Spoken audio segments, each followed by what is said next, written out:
Picture this image. My family and I were hiking through the wilds of Maine, over a mountain, through a deep forest, actually in Acadia National Park, as we are big hikers, our family. And in the distance, I see a man walking towards me. He has a beard, and he's wearing suspenders, like me. And is he Amish? They wear suspenders, they have beards. As we get closer, I see a face aglow, a Yiddish upon him. Not Amish, more like Hamish. Coincidence? That in the middle of nowhere I meet a fellow Yid? There's no such thing as coincidence. We stop, and he introduces himself, and I myself to him. When I heard his name, I was overcome with emotion, as he had written a book about his return to Yiddishkeit, and I had just read the book the previous week from cover to cover. I think it might have been in one sitting, and I realized what a Halak Yid I had just spent. Coincidence? There's no such thing as coincidence. We exchanged information and became friends, sharing in each other's simchas, communicating on a regular basis. In our many correspondences, I became known as Acadia Man, in reference to how we met. The book he wrote was entitled From Central Park to Sinai, How I Found My Jewish Soul. He is an individual who, under the auspices of Shvut Ami, went on a speaking tour of the former Soviet Union, including Tbilisi, after he had translated his books into Russian. And when I heard about Rabbi Yisroel's effort in the former Soviet Union, I thought to myself, here is someone who is a perfect partner for the Vaad's activities. So we invited him to join in our efforts in reaching out to the Yidden living in the former Soviet Union. Not coincidence, but pure hashkacha pratius, or klal you might say. So without further ado, I would like to present my Yedid, a person who continues to inspire me, our guest speaker for tonight, Rabbi Yisroel Roy Neuberger, aka Acadia Man number 2. Revered Mashgiach, Rosh Hashiva, Rabbi Solomon Shlita, Rabbi Belsky Shlita,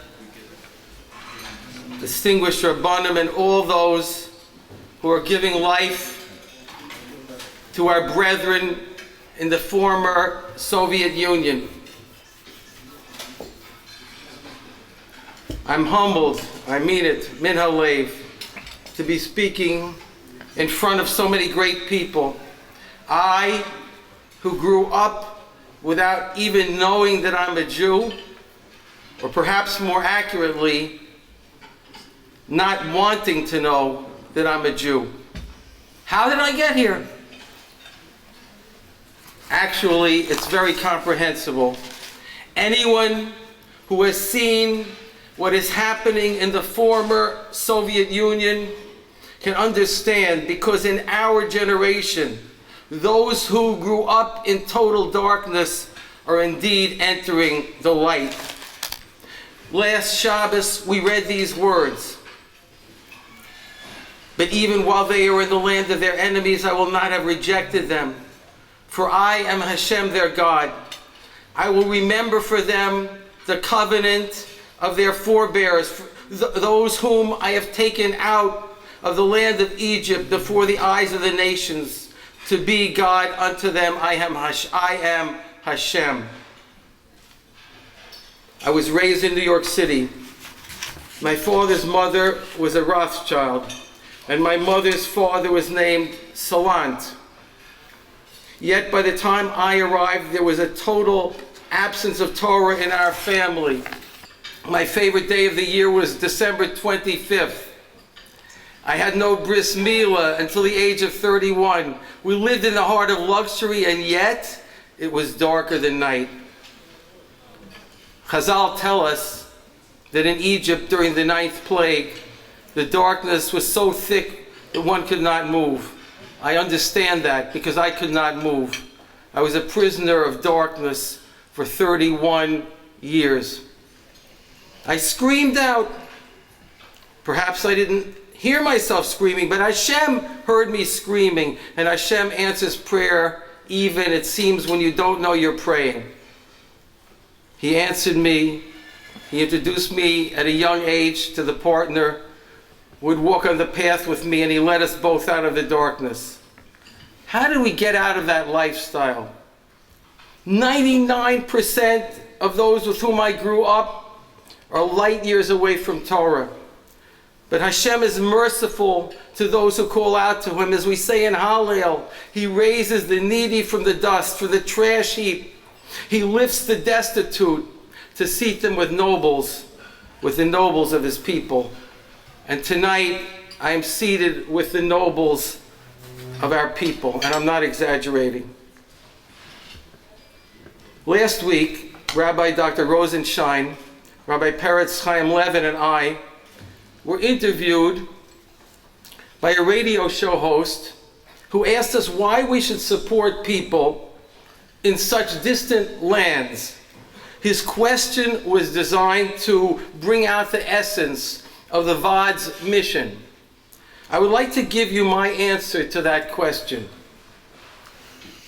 Never in our lifetime have so many Jews been so oppressed for so long as the Jews of the former Soviet Union. For 70 years, a monumental, unrelenting, fanatical effort was made to wipe out every vestige of Torah among the millions of Jews who lived behind the Iron Curtain.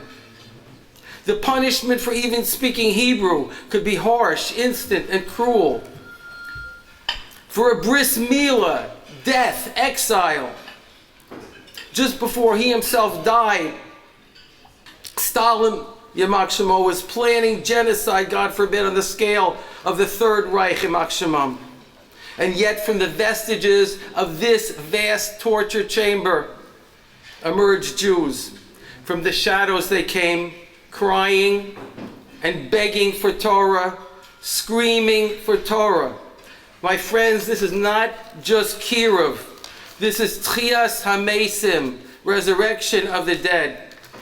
The work being done today in the former Soviet Union is giving life to all of Am Yisroel. The work in Tbilisi is giving life to Jews in Toronto and Texas and Tel Aviv. The work in Baku is giving life to Jews in Baltimore and Great Britain, even in Bnei Brak and Borough Park.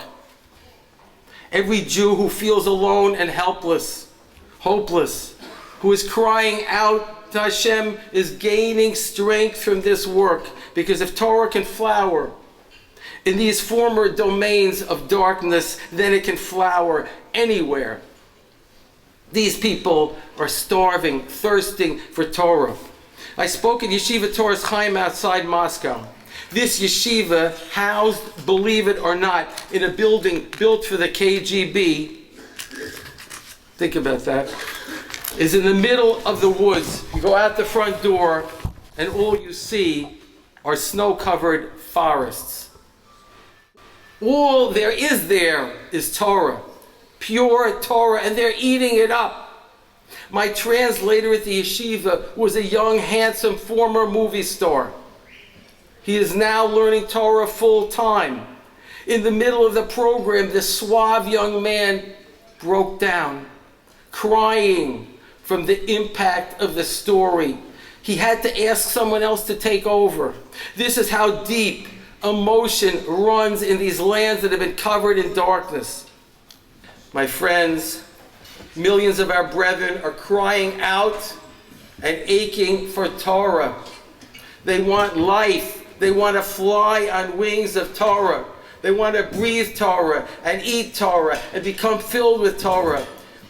We have wonderful, dedicated Rabbanim, holy Jews in these lands, who are bringing Torah home right now to our brethren. They are supported by the Vaad Latzolas Nidchei Yisroel. Our entire Jewish family is receiving life and strength from the return of our brethren in the former Soviet Union to Torah and mitzvos. If they can emerge from the darkness, we can all emerge from the darkness. In the merit of this great redemption, in the merit of this resurrection of the dead, may pain and distress be removed from all of us. May Hashem answer all our heartfelt cries. May we all come home from the four corners of the earth, spiritually and physically, and be worthy to see the Beis HaMikdash shining Yerushalayim HaKodesh in a world filled with light and simcha. Thank you.